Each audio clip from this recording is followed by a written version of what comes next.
se a minha revelação, se a minha santidade não entregar para o outro descanso, não é do Cristo que eu estou tendo santidade, nem é do Cristo que eu estou tendo revelação. Porque Jesus, quando ele me encontrou, o que ele falou? Assim, Juscelio, vinde a mim se você estiver cansado, porque eu vou te dar descanso. Então quer dizer que o evangelho de Cristo eu só aceitei porque ele me propôs descanso. Por que agora o que eu tenho de Cristo para oferecer para o meu cônjuge vai oferecer exigência, perturbação? Querer que o marido ore, que ele seja o sacerdócio, que ele fique aquelas nomenclatura. Não. O meu evangelho, por enquanto, entrega descanso. Eu vou precisar ser sábio, não ser místico. Se precisar, eu oro quando o meu cônjuge não está em casa. Eu leio a Bíblia quando o meu cônjuge não está em casa. Às vezes, John, num caso desse, o maior evangelismo que você pode entregar para o seu cônjuge é tudo que você não fala. É tudo que você não diz. O seu silêncio. Enquanto isso, vai esperando do Senhor os caminhos, as veias, para poder acessar o coração.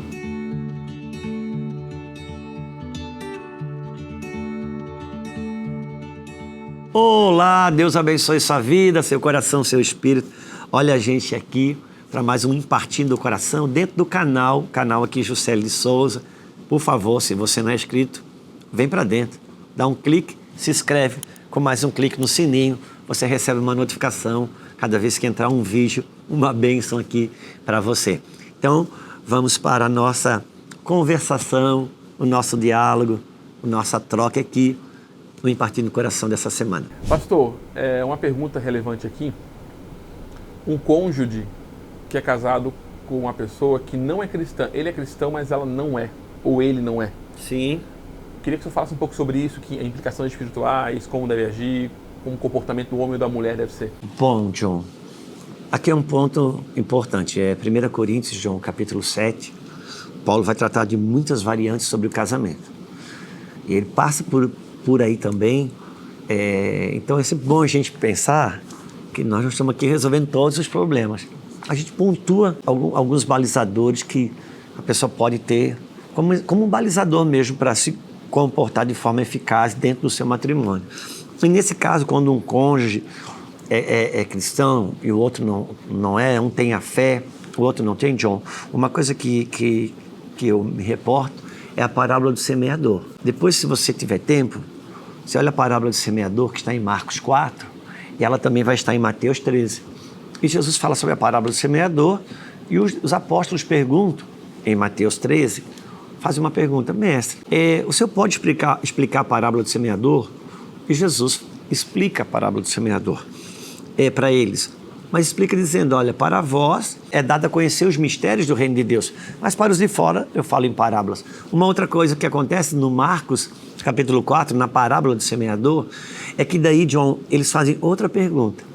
Os discípulos perguntam assim: mestre, por que o Senhor falou para eles em parábolas? Ou seja, os apóstolos pensaram assim: se já foi tão difícil para nós entendermos, a gente só entendeu por que ele está explicando. O povo lá fora, quando ouviu a parábola do semeador, não entendeu nada. Então eles perguntaram: por que o Senhor falou em parábolas para eles? E eles disseram o seguinte: eu falei para eles em parábolas para que eles não entendessem. E eu já respondi sobre isso em outro momento, mas eu quero esclarecer aqui. O que Jesus estava querendo dizer com isso? Jesus estava dizendo assim: olha, para os discípulos, e para você que é o cônjuge crente, olha, para os de fora eu falo em parábolas para eles não entenderem, porque essa palavra que eu estou falando agora, ela precisa ser dita nesse tempo. Mas eu vi que eles não têm a capacidade de compreender isso agora. Eles não têm um coração para responder para isso. Então, eu falei em parábolas para eles não entender. Por quê? Porque embora não entender seja uma coisa muito ruim, mas eu abençoo eles com a bênção da ignorância. Por um lado, eles não desfrutam de nada, que é do meu reino, mas por outro lado, também eles não me devem nada, porque eles não entenderam. Em outras palavras, Jesus estava falando para os apóstolos: deles eu não espero nada, porque eles não estão entendendo. Mas de você que entendeu, de você eu espero. Então assim, do cônjuge que não é convertido, Deus não está esperando nada. Mas daquele que julga, que entendeu, desse ele espera. Então, e também tem o caso, John, daquele cônjuge aquele homem, aquela mulher casada, que o seu cônjuge é muito raso nas suas respostas, também caminha, de certa forma, em ignorância. Como que se faz para isso na prática? Haja com sabedoria. Haja com sabedoria. Seja o menos místico possível. Por quê? Porque às vezes, John, um marido, um homem casado com uma mulher que não é crente, às vezes ele fica esperando dela uma submissão. Poxa, ela não tem uma natureza que responde para isso. Ela não tem uma revelação que responde para isso. Ele vai ter que entregar para ela o amor que Jesus entrega para mim naquilo que eu ainda não me submeto a ele. Por isso que é amar a esposa como Cristo amou a igreja. Sabe, sou eu ter sabedoria. Uma coisa que acontece comum, John, eu acho que você já me ouviu falar sobre isso no mundo da igreja mesmo, é que às vezes tem aquela mulher que ela se julga ser mais espiritual do que o marido. Então, ela sem dizer diretamente isso, mas ela comunica para o marido que ela é espiritual e ele não é. E ele fica olhando assim, ele acredita que ele não é mesmo. Por quê? Porque Deus fala com ela em profecia, fala em sonho. Deus fala com ela de manhã, de tarde, de noite. Deus mostra, Deus diz, Deus... Meu Deus, Deus fala tanto com essa mulher que o marido olha assim, Senhor da glória, se eu não estiver no inferno já está bom. E muito por quê? Porque ele não vê nada, ele não ouve nada, e ela está toda hora escutando Deus, vendo o anjo. Ele pensa assim, ela é espiritual e eu não sou. E muitas vezes a esposa usa dessa espiritualidade para fazer cobranças, exigências ou manipular coisas que não são. Isso não é espiritualidade. Isso é espiritualismo. Sabe por quê, John? Jesus nunca constrangeu ninguém com a sua santidade. Ele constrangia as pessoas com o seu amor. Eu encerraria esse ponto falando sobre algo que eu já coloquei na mesa, mas eu vou repetir aqui. Muitas vezes, sabe quando a Bíblia diz que a mulher tem que andar em silêncio para ganhar o seu marido sem palavras? Isso não é uma prescrição bíblica para a esposa. Você sabia disso? Não é. Isso é uma prescrição bíblica da sabedoria. Silenciar, saber calar é um atributo da sabedoria, não é um atributo da esposa sábia. Mas como ele está falando agora aqui com a esposa e ele está promovendo nela uma esposa sábia, o que ele diz para ela? Saiba calar, saiba silenciar. Então vem a pergunta, tá bom, então se eu sou esposa, eu vou ficar calada a vida toda? Eu não vou abrir a boca nunca? Vou ver o leite derramar e não vou falar nada? Não, vai falar. Quando a Bíblia fala sobre a esposa ficar em silêncio, calar para o seu marido, não está falando que não vai ter confronto, que não vai ter tratativa de comprometimento. Não, mas o exercício do silêncio constrói autoridade para a fala. John, eu sempre pontuo a questão da muralha de Jericó.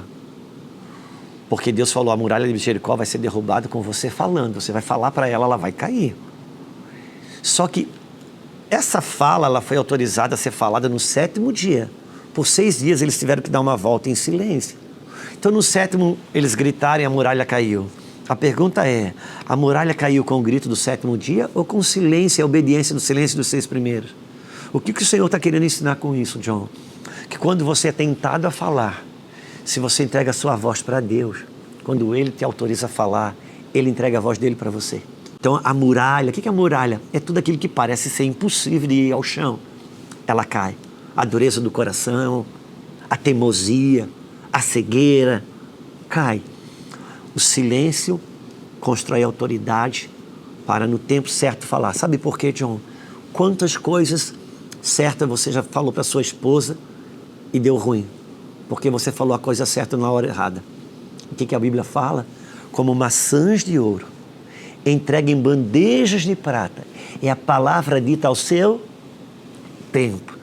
Porque palavra alinhada com o tempo abre uma jurisdição, tem um poder criacional. E muitas coisas a gente fala, até está certo no que fala, mas fala no tempo errado, fala no impulso, fala pela indignação. Então buscar a sabedoria do Espírito e entender que o que Deus espera de mim, que já tive a revelação, não espera do outro que não teve a revelação ainda. E isso, quando entendido e aceito, faz da gente, não que a gente sofre menos, não que dói menos, John. Eu sempre digo, quando eu tenho um entendimento, não significa dizer que eu sofro menos, não significa dizer que dói menos, mas uma coisa é certa, minha resposta pode ser diferente. E eu respondendo de forma diferente, eu passo para o próximo, eu avanço no meu estágio.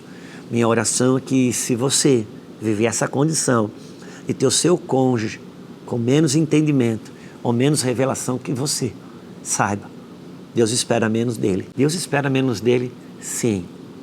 Deus espera menos daquele que cresceu menos. Você tem 2 filhos, você tem o menor e o maior. Quase sempre que os 2 brigam, o menor está errado. Mas você espera mais de quem? Você espera mais do outro, que é mais crescido, que é mais maduro. E o outro fala, mas pai, mas mãe, ele está errado. Meu filho, mas ele ainda não é crescido. Você já é. Deus sempre vai esperar mais daquele que é mais crescido. Deus abençoe sua vida, seu coração e seu espírito. Semana que vem a gente está aqui para mais um Impartindo o Coração.